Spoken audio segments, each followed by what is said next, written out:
Assalamualaikum warahmatullahi wabarakatuh. Kenalkan, nama saya Zaki Usaputra, NIM 170 11 110.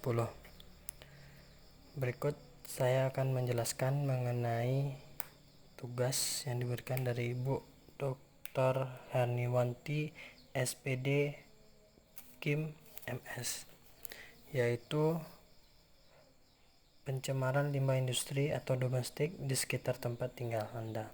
Baiklah, saya akan mengambil judul yaitu pengolahan limbah cair tahu. Saya akan menjelaskan mengenai limbah tahu. Apa itu limbah tahu?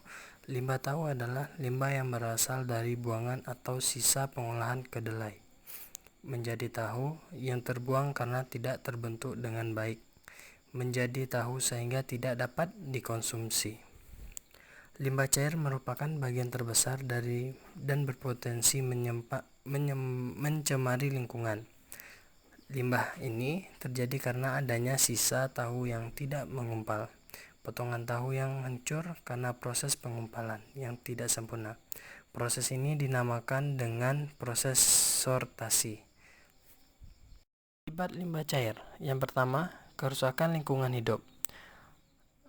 Seperti rusaknya habitat air, contohnya itu seperti ikan dan hewan serta biota air lainnya. Yang kedua, sumber bibit penyakit. Air yang tercemar oleh pabrik ini dapat menimbulkan banyak penyakit, diantaranya adalah penyakit diare dan penyakit kulit, serta banyak lagi penyakit yang disebabkan oleh air. Yang ketiga, menurunnya estetika lingkungan sekitar. Yang keempat, menimbulkan bau tidak sedap. Yang dimaksud adalah air hasil dari pengolahan tersebut merupakan air sisa dari pengolahan yang tidak sempurna, maka terjadilah pembusukan pada air tersebut. Yang kelima, meningkatkannya pertumbuhan nyamuk. Karakteristik limbah cair tahu. Secara umum, karakteristik air buangan digolongkan atas sifat fisika, kimia, dan biologi. Akan tetapi, air buangan industri hanya terdiri dari karakteristik fisika dan kimia. Yang pertama, karakteristik fisika. Kita dapat melihat dari kekeruhan, suhu, zat padat, bau, dan lain-lainnya. Yang kedua, kimia. Dapat dibedakan atas kimia organik dan kimia anorganik. Kandungan organik ada BOD, COD, TOC, oksigen terlarut atau DO, minyak atau lemak, nitrogen total, dan lain-lain. Sedangkan kimia anorganik meliputi pH, Pb, Ca, Fe, Cu, Na, sulfur, dan lainnya. Yang ketiga, parameter biologi. Dapat dilakukan dengan cara memanfaatkan mikroorganisme dan bakteri. Pengendalian limbah cair tahu. Limbah cair tahu dengan karakteristik mengandung bahan organik tinggi dan kadar BOD, COD yang cukup tinggi pula. Jika langsung dibuang ke badan air, jelas sekali akan menurunkan daya dukung lingkungan, sehingga industri tahu memerlukan suatu pengolahan limbah yang bertujuan untuk mengurangi resiko beban pencemaran yang ada. Seperti yang pertama itu menerapkan sistem pengolahan limbah dengan sistem kombinasi anaerob dan aerob.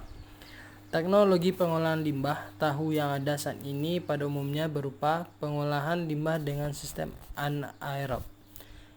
Efisiensi pengolahan sekitar 70-80%, sehingga airnya masih mengandung kadar pencemar organik yang cukup tinggi, serta bau yang masih ditimbulkan. Hal ini menyebabkan masalah tersendiri. Untuk mengatasi hal tersebut, maka diterapkanlah sistem pengolahan limbah dengan sistem kombinasi anaerob dengan aerob. Dengan sistem ini diharapkan dapat menurunkan konsentrasi kadar COD air limbah tahu. Yang kedua, bisa dengan cara manajemen tumbuhan penyerap limbah. Manajemen ini dapat diartikan suatu sistem di mana tanaman tertentu yang bekerja sama dengan mikroorganisme untuk dapat mengubah zat kontaminan atau pencemar atau polutan menjadi kurang atau tidak bahaya. Contoh tumbuhannya adalah tumbuhan eceng gondok dan tumbuhan kiambing. Dari beberapa slide atas dapat disimpulkan bahwa pengolahan limbah cair tahu bisa dilaksanakan dengan cara yang sederhana, tidak menggunakan banyak uang, serta bisa menghasilkan efisiensi yang cukup tinggi. Demikianlah presentasi yang dapat saya sampaikan. Kalau ada kekurangan kata atau kesalahan kata mohon dimaafkan. Saya akhiri mengucapkan alhamdulillahirabbil alamin. Assalamualaikum warahmatullahi wabarakatuh.